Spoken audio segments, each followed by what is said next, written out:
Budget में 383 अरब रुपए के नए टैक्सेस लगाए गए हैं और ये खदशात बढ़ रहे हैं कि इससे मजीद महंगाई आएगी। इनडायरेक्ट टैक्सेस में मजीद इजाफा होगा। पहला महंगाई का इजाफा तो टैक्स की मद में नहीं बल्कि पेट्रोलियम लेवी की मद में होगा, जिसके लिए आवाम तैयार हो जाए।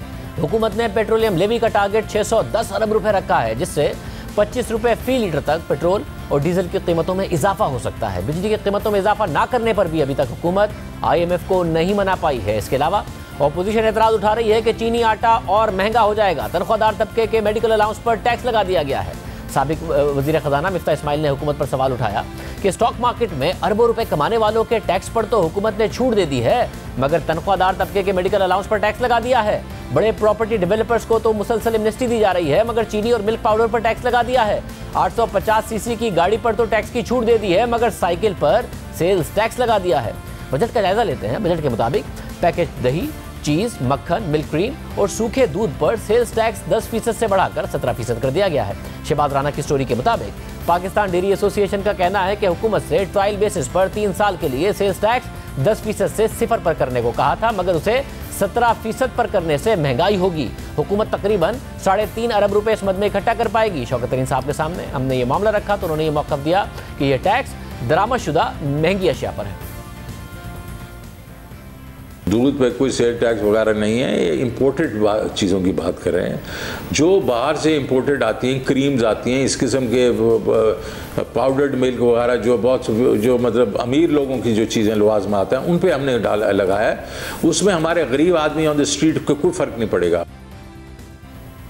रिटेल की सतह पर चीनी पर सेल्स टैक्स इकट्ठा करने पर चीनी की कीमत में 5 से 7 रुपए इजाफा होने का खदशा है। इसके अलावा आटे के मिल मालिकान एहतजाज कर रहे हैं कि उन्हें कम से कम टैक्स शेड्यूल से निकाल दिया गया है, जिससे टर्नओवर टैक्स कम से कम 0.25% से बढ़कर 1.25% हो जाएगा। हमने ये मामला भी शौकत तरीन साहब के सामने रखा तो उन्होंने बताया कि अगर शेड्यूल में फ़र्क है तो देख लें। आटे का मुझे नहीं समझ आ रही, क्योंकि मैंने तो फूड आइटम से कोई ऐसा सेल टैक्स वगैरह नहीं लगाया। अगर शेड्यूल में फ़र्क है तो हम देख लेंगे। बजट में तनख्वाहदार तबके पर 10 अरब रुपए के टैक्स लगा दिए गए हैं। उनके मेडिकल अलाउंस, प्रोविडेंट फंड और पेंशन फंड्स की सेविंग्स पर भी टैक्स होगा। माही टैक्स उमूर इकरामुल हक के मुताबिक अगर किसी मुलाजिम को कोई बड़ा ऑपरेशन जैसे कि हार्ट सर्जरी करानी पड़ी तो उसका टैक्स का बोझ 57% से बढ़ जाएगा। हमने शौकत तरीन साहब के सामने ये मामला रखा तो उन्होंने ये मौक़िफ़ दिया। नहीं जी, जो उधर जो सैलरीड लोगों के ऊपर जो हमने टैक्स लगाया है वो उनके लगाया है जिनकी इनकम बहुत ज़्यादा है। मतलब जिनकी फ़र्ज़ करें पेंशन्स की भी बात हुई थी वगैरह, जिनकी 50-50 लाख रुपए से ऊपर की जो तनख्वाहें हैं उनके ऊपर एक मतलब थोड़ा सा टैक्स लगाए, तो वो इसी या रादर एग्जेम्पशंस हमने निकाली हैं थोड़ी सी। अदरवाइज़ तो मैंने तो पेंशन जो हैं उसके भी काफ़ी ऊपर लेवल तक जो है टैक्स नहीं लगाया।